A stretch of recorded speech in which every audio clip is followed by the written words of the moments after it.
baca ini Pak, dari apa ini reportnya beberapa negeri under development termasuk negeri kita tercinta. Kita banyak terlena dari sekian hal macam-macam dan akibatnya hanya mampu ekspor TKI yang nomor satu. Nah, ekspor TKI ini kan saya rasa itu hal yang sangat tidak bagus ya, karena TKI itu biasanya yang pergi suaminya atau istrinya gitu. Setahu saya itu Pak. Nah itu kan memisahkan keluarga. Pertama kepergian istri atau suami akan mempengaruhi sifat anak ya, karena kurang perhatian atau bagaimana. Terus yang kedua itu kan terhadap suami atau istri, mungkin karena ditinggal bertahun-tahun mungkin bisa selingkuh atau apa, itu kan membuat dosa dari keluarga itu sendiri. Kenapa ya Pak yang dipilih oleh pemerintah kok yang nomor wahid ini kok ekspor TKI? Apakah pemerintah ini juga nggak ikut dosa? Kenapa nggak yang lain? Begitu Pak, jelaskan.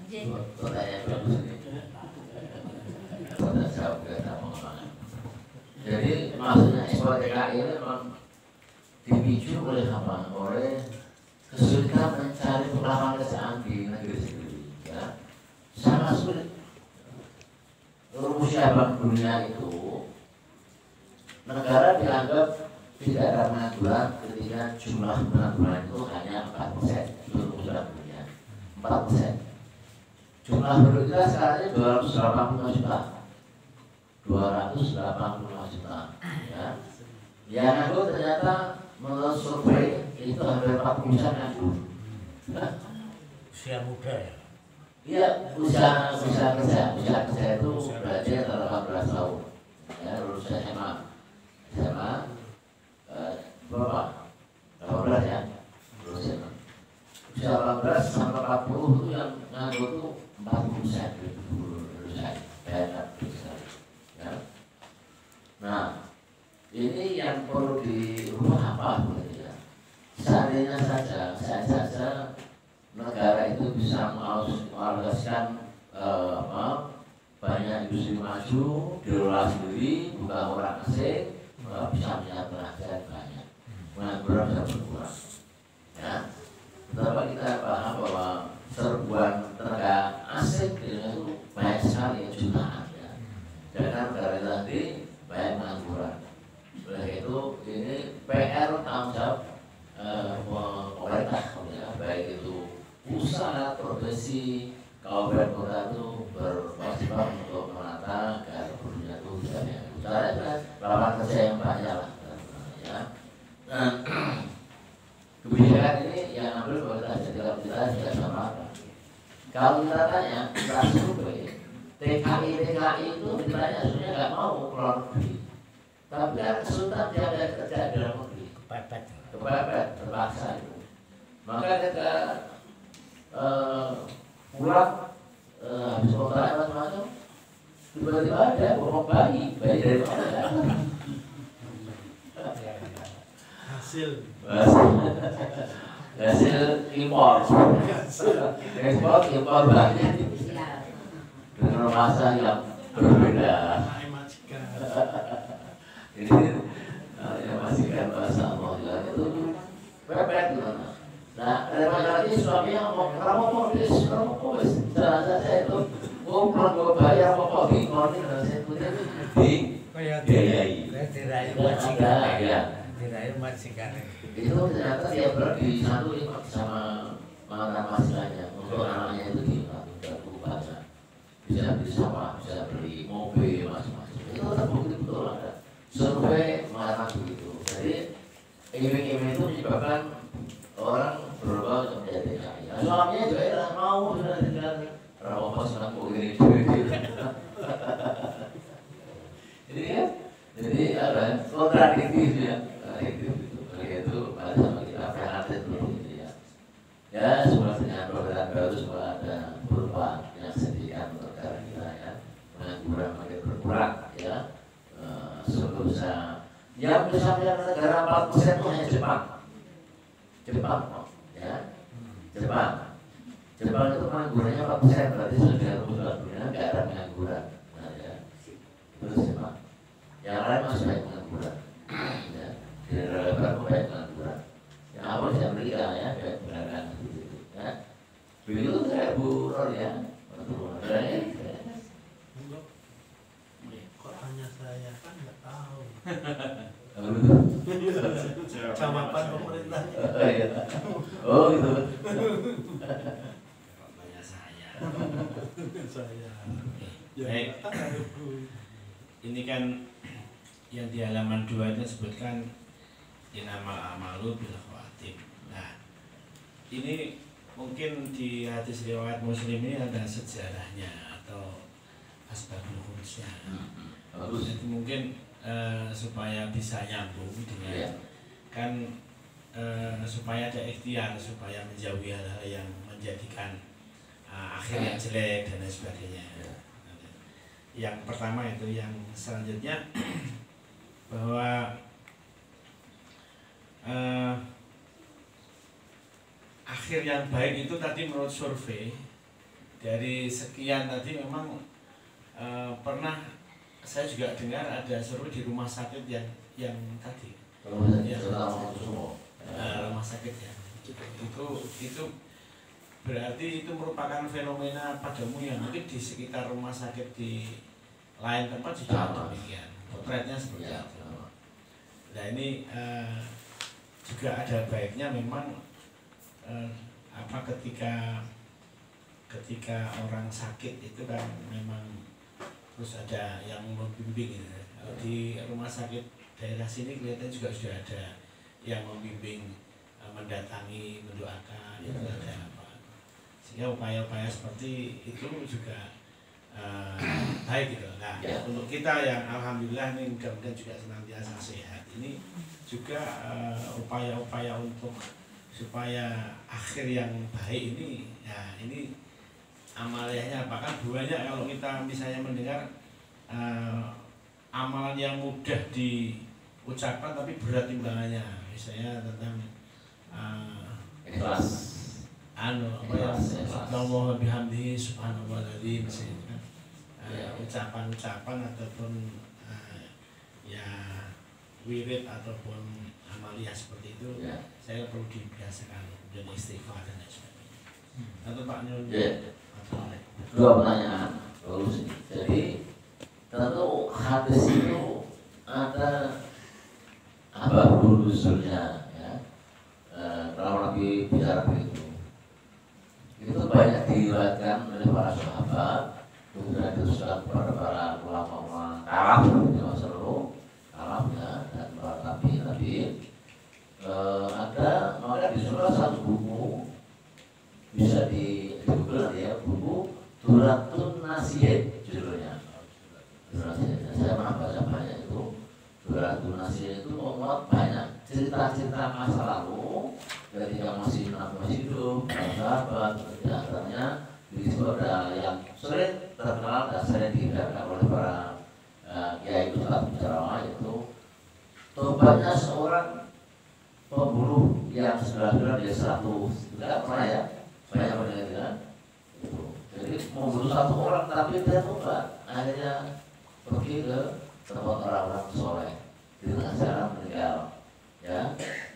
Itu tobatnya untuk mengangkat hidayah Allah. Kemudian tobatnya pelacur yang akhirnya memberi minum anjing yang kehabisan. Itu kan bagian dari isi dari buku Duratun Nasiyah, ya. Atau sahabat Nabi yang menjadi pernikahan pertama, siapa itu? Umar bin Khattab itu tidak hanya bunuh 100 ribuan, bunuh, diperkosa, macam-macam, dirampok karena dia banyak lagi kan. Tapi ketika dia tobat dan dia berbudaya, dia termasuk yang ahli surga, ya. Umar bin Khattab sahabat Nabi. Siapa yang nggak kenal Umar bin Khattab ya? Jadi itu ketemu dia, saya nggak mau, nggak ketemu, mau ketemu nggak mau, dia berpikir takut sama Umar bin Khattab. Dia kira-kira jadi ada manusia Pak, sehingga ada hadis seperti ini. Gimana ya Aku bin Khattab ya. Jadi lalu bagaimana caranya agar kita bisa membaca kalimat tauhid ketika meninggal, ya biasakan kita berpikir dan berpikir, amalnya kita yang ikhlas dan perbanyak ibadahnya daripada muamalahnya. Muamalahnya kurangi, ya. Karena ada seorang ulama jam 7 roleh balik ya di antara saya kerja ada ngobrol atau apa tuh Bismillahirrahmanirrahim tetap dalam hati kita pikir subhanallah alhamdulillah ya ibu-ibu yang sedang masak juga Bismillahirrahmanirrahim dan seterusnya dikira-kira itu nanti syarat begitu awal mereka tidak gitu ya Pak terus ya nah lagi saya Pak. Oh enggak, Mas. Orang kembali ya? Ya, Nah, kembali lagi ya? ya ini di luar ya. Tadi saya mengatakan tentang kewajiban saya sebagai pengurus takmir di bidang kebersihan keindahan pertamanan. Kebersihan. Nah. Ada mengatakan apa ya hadis apa ya sebaik-baik manusia itu yang bermanfaat bagi manusia. Khairunas anfa'u binas. Itu. Tapi saya kadang-kadang setelah ini lapangan sudah bersih, saya heran mereka itu yang begitu selesai lapangan ini bersih, taman indah, buang sampah sembarangan. Iya. Ini ada gelas kopi, puntung rokok, bungkus makanan. Loh ini tadi kan sudah saya bersihkan, kenapa? Jadi mereka itu kemungkinan nggak sadar, padahal tong sampah juga ada. Nah ini kesadaran kurang. Ya itulah yang saya akhirnya sabar sendirilah. Mudah-mudahan ada ibarat Allah berkah buat saya kan gitu. Ya, ya. Ada Bundur ini temannya Bundur di pantas ini sama Bundur itu juga ngeluh itu sebulan hari nyapu taman ya orang tamannya orang banyak ya, nyirami macam. Nah ini sama. Jadi kita yang ikhlas. Jadi amal itu yang ikhlas ya. Kita bersihkan yang ikhlas. Betul ada yang betul ada yang apa? Yang atau lagi ya itu kan dia yang apa ya yang kurang beriman ya kurang beriman. Anak bantu minal iman ya jadi bersih suci itu bagian dari iman. Berarti dia itu kurang beriman. Benar saja kotor apa bersih kotor lagi berarti dia kurang beriman. Doakan surga dia menjadi orang beriman. Ya, saya juga sendiri bisa melaksanakan tugas ikhlas, mereka juga akan mendapat tunjuk dari Allah. Ya. Bisa beriman. Coba kalau lihat ada di Mas itu ada tong sampah. Ya.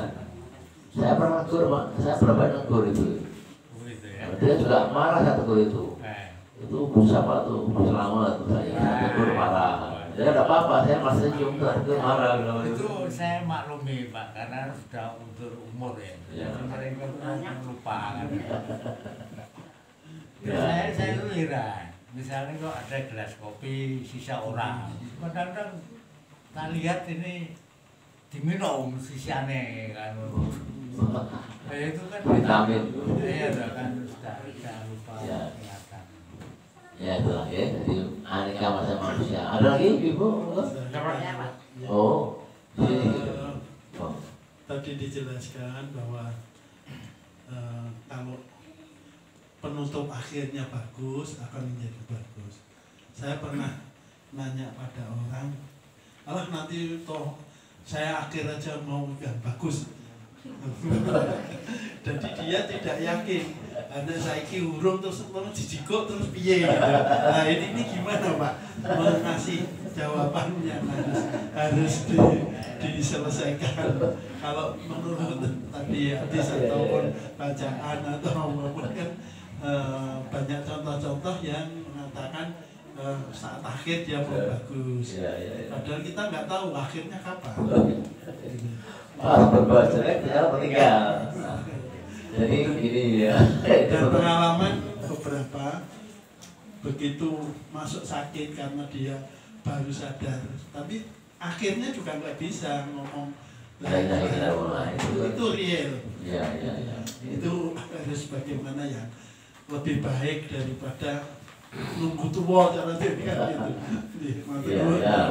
Ini pertanyaan yang menggelitik ya, lucu tapi itu banyak terjadi. Oh siapa pada mati muda buaya kaya tua kaya raya mati masuk surga. Itu sebenarnya mudah gitu kan. Ingat ya, jawab itu kembalinya. Jadi innama amal bil niat.